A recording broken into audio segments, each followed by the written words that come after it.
Ibu Profesor permalukan Damai Hari Lubis karena temui Jokowi di Solo, DHL hanya tertunduk lesu. Tapi kalau tadi saya menyimak apa yang disampaikan oleh Pak Damai, itu tidak ada intinya yang dibicarakan. Apakah ini adalah bagian dari Bapak untuk menutupi permasalahan, atau ini adalah memang benar itu yang terjadi? Karena kalau orang datang punya motivasi. Damai Hari Lubis kebingungan saat ditanya presenter Kompas. Jadi Anda tetap yakin ijazah Pak Jokowi palsu atau sekarang sudah berubah keyakinan Anda? Saya tidak mau sampai ke situ. Kenapa? Ya kan kasus ini belum, bermula dari perkaranya situ. masih naik. Saya mau kasih sumbangan sama organisasi saya. Kalau dapat ya. Separuh. Separuh setengahnya. Ya. Mudah-mudahan 100 miliar. Saya kirim jadi 50 miliar. Kalau 5 miliar, 2,5 miliar. Ini buktikan tokoh-tokoh ini. Ada tim peninjau, Farhad. Artis. Jadi hari ini Ketua, sekretaris, saya ketua umum Presiden KAI, ini teman saya. Gue sempat bingung tuh, kenapa si Egy Sujana sama Damai Hari Lubis nyamperin Jokowi di Solo beberapa hari yang lalu? Nongol berita ini. Pernyataan dari Bang Refli Harun yang mengungkapkan kalau Egy Sujana ngaku sempat ditawarin sama pihak Jokowi proyek yang nilainya triliunan rupiah. Tapi dengan syarat si Egy Sujananya minta maaf ke Jokowi. Itu beneran gak sih? Tapi ya setahu gue cara mainnya si Jokowi untuk menaklukkan lawan politiknya ya memang seperti itu. Kalau bukan dengan proyek ya dengan intimidasi lewat kasus. Jadi kalau ditanya apakah tawaran itu benar atau tidak, ya menurut keyakinan gue bisa jadi tawaran itu benar. Walaupun mereka berdua udah ngebantah tuh soal permintaan maaf itu, cuman siapa sih yang mau percaya sama omongan orang yang udah nyamperin Jokowi? Bentar, masih ada lagi. Kabarnya si Egy sama Damai itu udah dapat SP3. Itu artinya kasus perkaranya udah di-stop. Nah, masa iya nggak minta maaf terus di-stop? Dikira kita semua bego kali ya? Apa lo? Assalamualaikum warahmatullahi wabarakatuh. Nah, ini sudah valid ya. Kalau Egy Sujana dan Damai Hari Lubis sudah menyeberang ke Jokowi. Artinya mereka benar-benar sudah menjadi bagian dari Jokowi atau menjadi termulnya Jokowi. Nah, akhirnya penyidik kepolisian sudah menerbitkan surat SP3 terhadap Egy Sujana maupun Damai Hari Lubis. Artinya ini ya, setelah bertemu dengan Jokowi kemarin, benar-benar kalau kita lihat ya, Egy Sujana membantah bahwa meminta maaf sama Jokowi. Tetapi pada akhirnya pun kita tahu sekarang bahwa memang permintaan maaf itu ada. Kalau enggak, tidak mungkin Jokowi ya menghentikan penyidikan melalui surat SP3 yang dikeluarkan oleh penyidik Polri. Hadir bersilaturahmi Bapak Profesor Egy Sujana dan Bapak Damai Hari Lubis SH ke rumah saya. Benar, beliau hadir didampingi oleh pengacara Bu Elida Neti, dan itu adalah kehadiran untuk silaturahmi. Saya sangat menghargai dan saya sangat menghormati silaturahmi beliau berdua. Kemudian yang kedua, dari pertemuan silaturahmi itu ya, semoga bisa dijadikan pertimbangan bagi Polda Metro Jaya dan bagi penyidik untuk kemungkinan restoratif justice.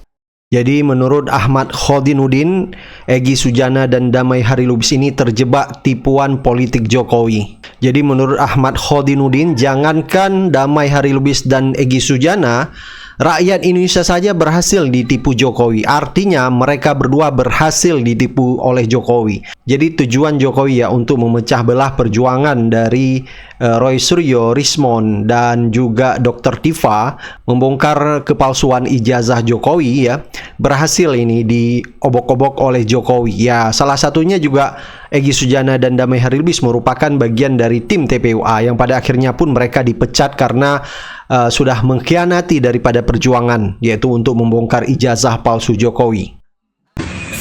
Kami menghargai sekaligus menghormati setiap keputusan yang telah ditempuh oleh pihak manapun, termasuk apa yang ditempuh oleh saudara Egy Sujana dan Damai Hari Lubis yang telah berkunjung ke kediaman Saudara Joko Widodo.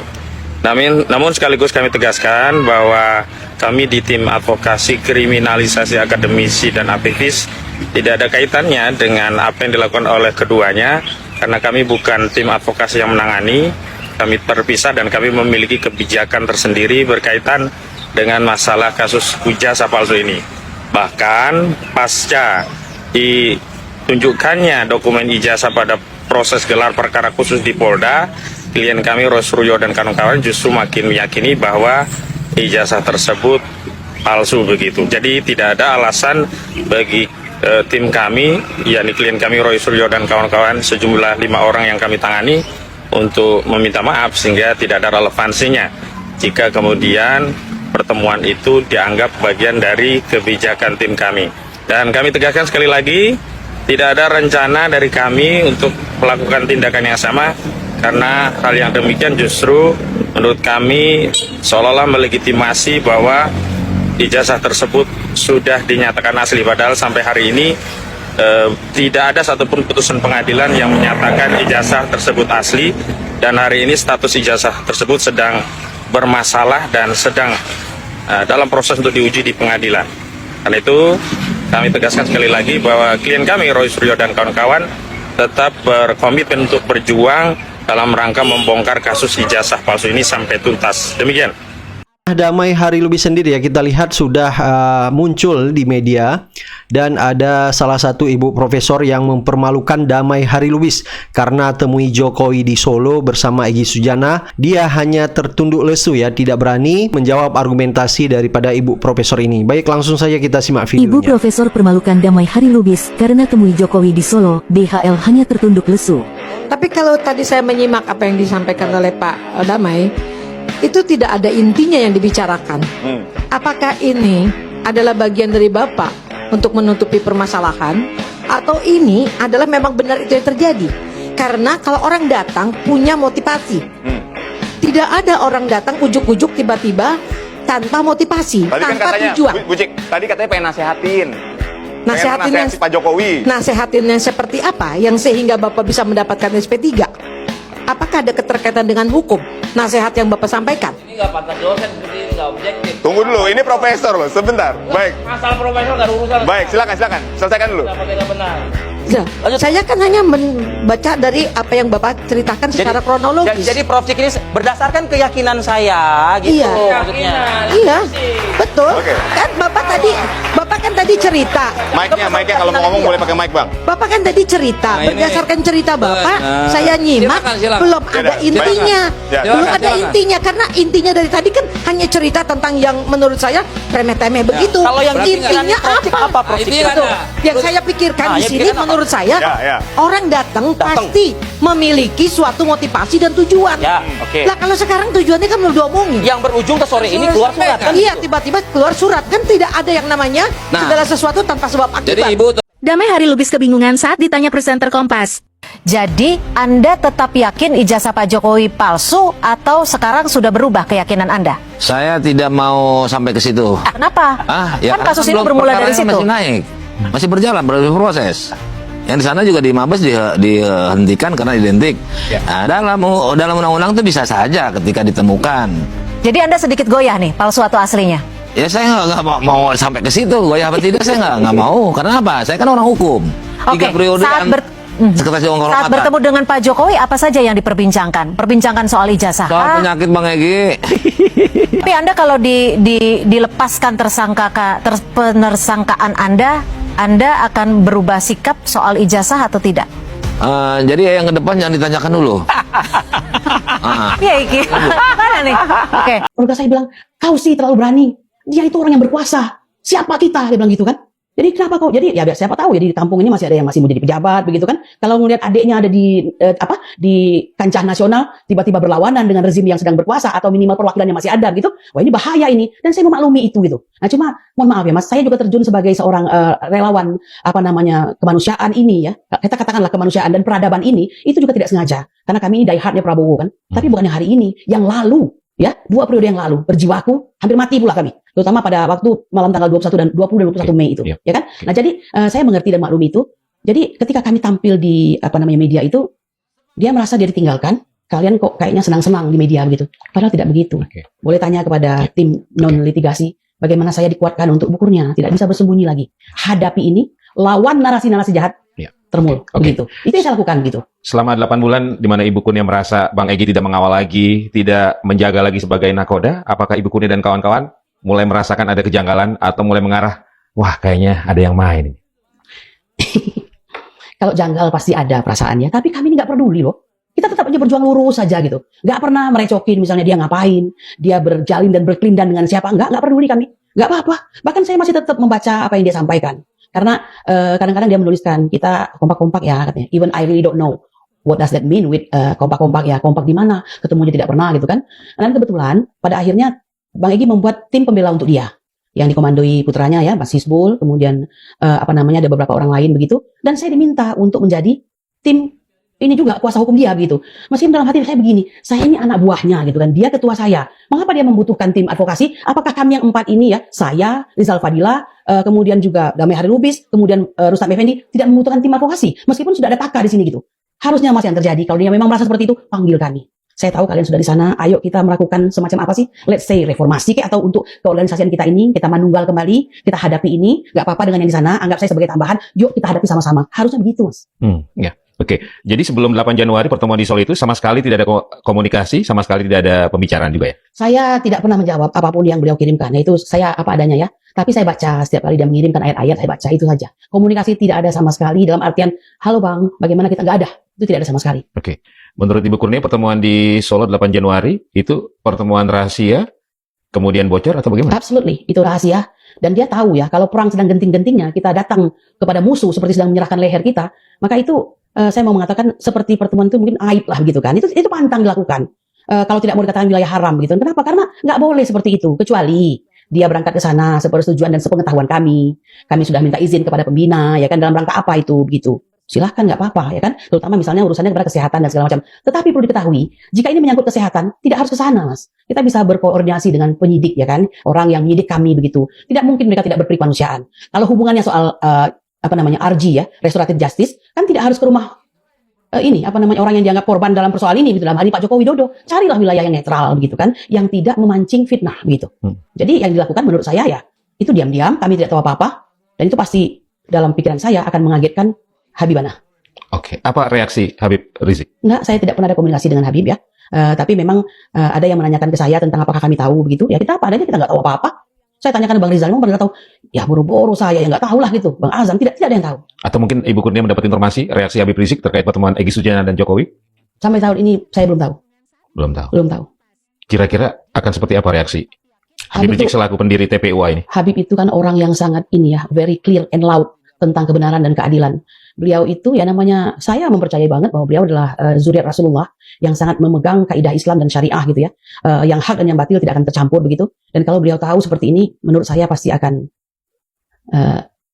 extremely upset, marah gitu. Menurut saya begitu. Dan Egy Sujana juga tidak akan memberitahu Habib Rizik soal pertemuan 8 Januari kemarin?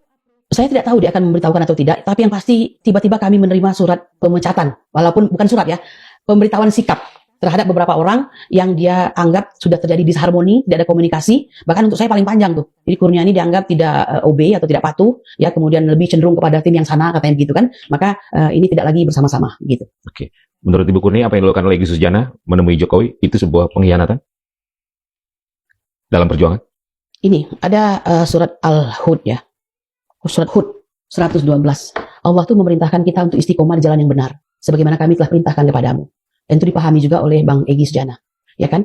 Nah, kalau Anda bertanya itu, datang ke sana, ujuk-ujuk tanpa sebab, tanpa memberitahu kawan seperjuangan, padahal jelas-jelas ini merupakan kontradiksi, kontraproduktif, bahkan sangat berlawanan, kita menyebutnya apa? If you say itu adalah betrayed, atau pengkhianatan, I'm not saying that, tapi mungkin seperti itu begitu. Ibu merasakan itu? Sangat, sangat ya, sangat. Pak Sugeng. Selamat petang Mbak Cindy dan Bang Refli. Baik, terima kasih. Terima kasih sudah bergabung bersama kami di Kompas Petang. Bang Refli, Anda kan pernah mengatakan bahwa restoratif justice ini tidak mungkin dilakukan. Betul seperti itu? Apa alasannya Anda bisa mengatakan seperti itu? Saya disclaimer dulu ya, saya penasihat hukumnya atau kuasa hukumnya Roy Suryo, Dr. Tifa dan Rismond. Bertiga itu saja, tidak Egy Sujana, tidak Damai Hari Lubis. Dan tidak yang lain juga. Itu penting ya, saya disclaimer. Dan kita tergabung dalam Bala RT, Barisan Pembela Roy, Rismond dan Tifa yang sekarang ini kita ke press conference di Polda Metro Jaya, dan klaster 2 ini yang kemudian dilimpahkan kan. Sementara klaster 1 diperiksa saja belum. Makanya kita bicara ini ada unequality before the law ya. Ada ketidaksamaan di depan hukumnya. Satu cepat banget, satunya bahkan diperiksa saja sebagai tersangka belum. Nah, begini, restoratif justice itu dalam hukum pidana memang didorong.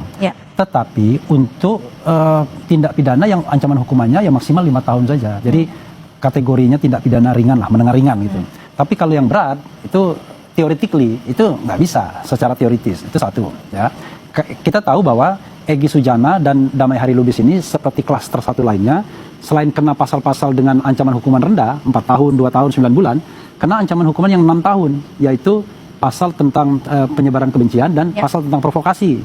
Ya, itu pertama Undang-Undang ITE, kedua Undang-Undang KUHP yang lama. Nah, karena itulah by theory harusnya tidak bisa. Itu satu. Tetapi kita tahulah, ini mohon maaf ya, menurut saya ini kan langkah kuda yang dilakukan pihak Pak Jokowi untuk memecah. Ya kan? Memecah hubungan para tersangka maksud Anda? Iya, untuk memecah aliansi yang kompak di para tersangka ini. Kan masalahnya kan jelas. Masalahnya adalah soal tudingan bahwa ijazah Pak Jokowi yang digunakan yang paling penting dalam pemilihan wali kota, gubernur, presiden, presiden 2 kali periode itu adalah ijazah palsu. Dan kita ya sudah melihat tuh, sudah mendengarai dari 6 versi ijazah yang keluar itu beda-beda. 6 versi itu KPUD 3, kemudian Dian Sandi 1, kemudian Dirtipidum tanggal 22 Mei 1, dan terakhir di GPK gelar perkara khusus tanggal 15. Itu beda, kita bisa buktikan itu beda. Ada data-datanya. Semua lampiran ijazah yang dilampirkan berbeda-beda. Berbeda-beda. Berbedanya dalam bentuk apa nih? Walaupun ada yang sama. Gini, contoh ya, yang namanya embos-embosan sama watermark itu baru keluarnya di GPK tanggal 15 Desember. Itu aja satu clue-nya misalnya. Baik, sebelumnya kita nggak pernah lihat tuh embos-embosan sama watermark di dalam versi. Jadi yang embos Anda lihatnya Anda tahunya saat ditunjukkan gitu ya? Ya, embos-embosan kita bilang. Oke, baik. Saya ongkos kemanapun aku dibutuhkan. Bahkan batal Garuda. Bukan itu yang kami tanya, ya Pak. Pak, kamu ngomong isinya berapa? Nah, isi koper itu berapa? Itu aku tantang. Mana aku mana koper ke mobil atau koper ke pesawat 100 miliar kan gede kak? Terakhir udah kalau dapat 50 miliar juga pasti kita. Enggak. Di bawah kakak sekarang diklarifikasi 5 miliar. Terus muncullah aku pelukan sama Pak Jokowi. Tema baju aku aja tuh udah nggak ada tuh Pak. Bang ini ya. Damai itu apa artinya? Damai itu kan damai. Tapi hari damai itu artinya apa? Duit bagi rame-rame kan? Damai dulu sih tapi saya bukan membela Bang Damai ya. Supaya ada pembagian. Pak Jokowi itu yang curiga sama kawan aku. Gue bilang dia udah demi Allah. Duitnya banyak ya. Duitnya tinggal saya kan tahu. Saya kan demi Allah. Ini damai ya. Masih ada damai. Enggak masih tanggal. Bukan. Kemarin kan ada yang bilang tuh. Mimpi kalau Pak Jokowi ngasih Pak Damai. Saking takutnya Pak Damai, yang penting kalau perlu Pak Damai jual rumah kasih Pak Jokowi. Kembali kalau saya. Jangan aku tersangka. Aku tersangka. Ini tersangka. Pengen SP3. Kira-kira siapa yang ngasih uang? Dia yang bayar harusnya. Mestinya. Oke lah, Pak Jokowi nggak mungkin lah. Yang bantu Jadi saya begini, ada 5 nasihat saya kepada Jokowi, kepada Damai Hari Lubis. Dan saya sudah wati-wati. Dan saya viralkan Pak. Dia berdebat sampai malam saya berdebat. Kan wajar, semua nunggu. Bilang sama saya dari foto nggak? Saya bilang jangan suka berprasangka buruk.